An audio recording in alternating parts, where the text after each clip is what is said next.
Stigma is unfortunately alive and well as regards mental illness. I would describe myself, unfortunately, as a recipient of judgment and as a recipient of stigma and stigmatization as regards mental illness.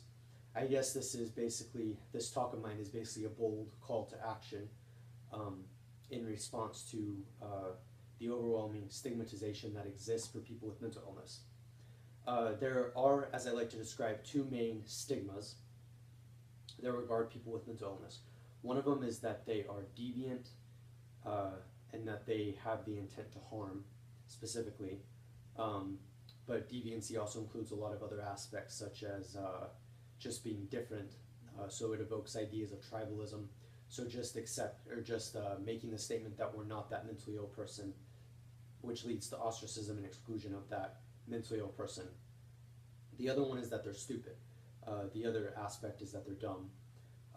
And I'd like to focus specifically on the claim and the stigma of the idea of deviancy, the idea of violence and harm. Um, it's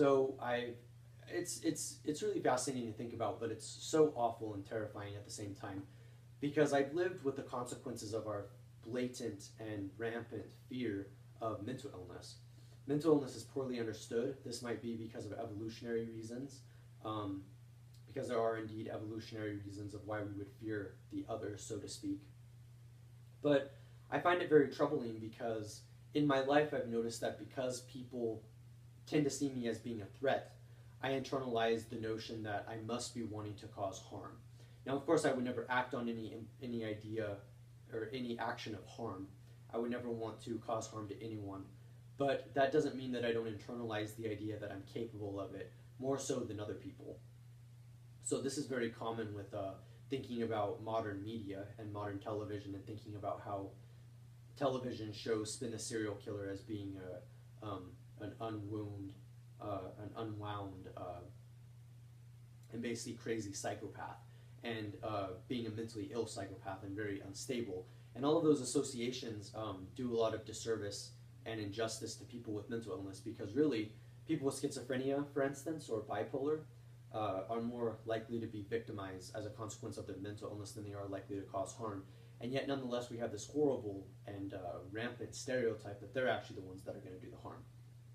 Now, of course, I want to discuss why this is a problem, and of course, I would have to explain that it's a problem because I personally have internalized these notions that I am going to cause harm. I've internalized the notions that I am a threat. I've internalized the notions that I am the problem. And this is very hard when I actually want to make the ethical commitment to use my intellect for the greater good. So it's really disturbing how rampant and wild all of these instances are.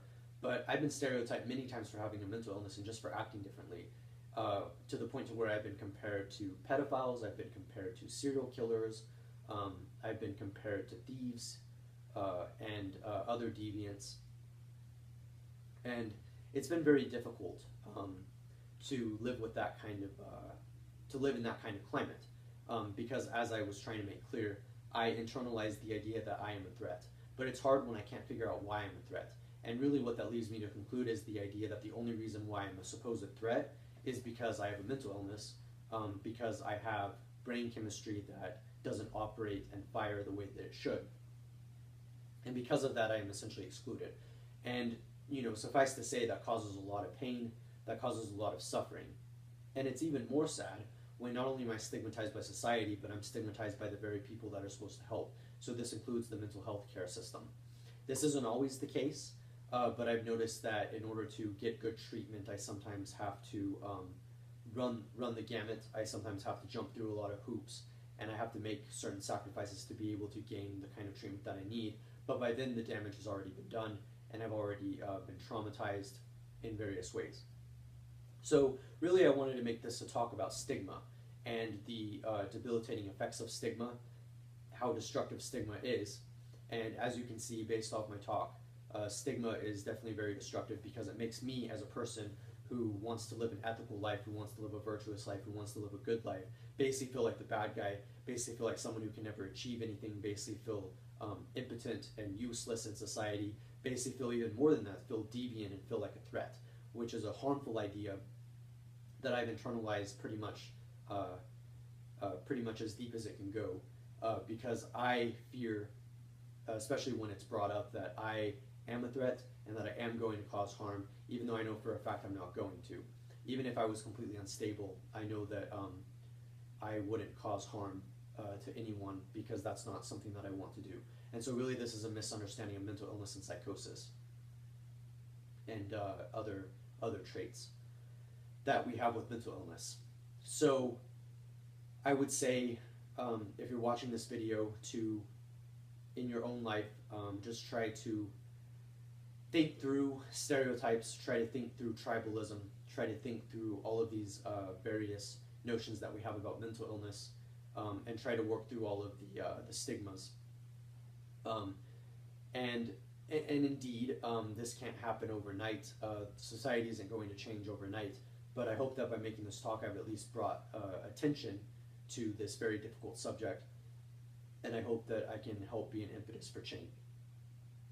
This is Phoenix, and I hope you enjoyed this talk, and thank you.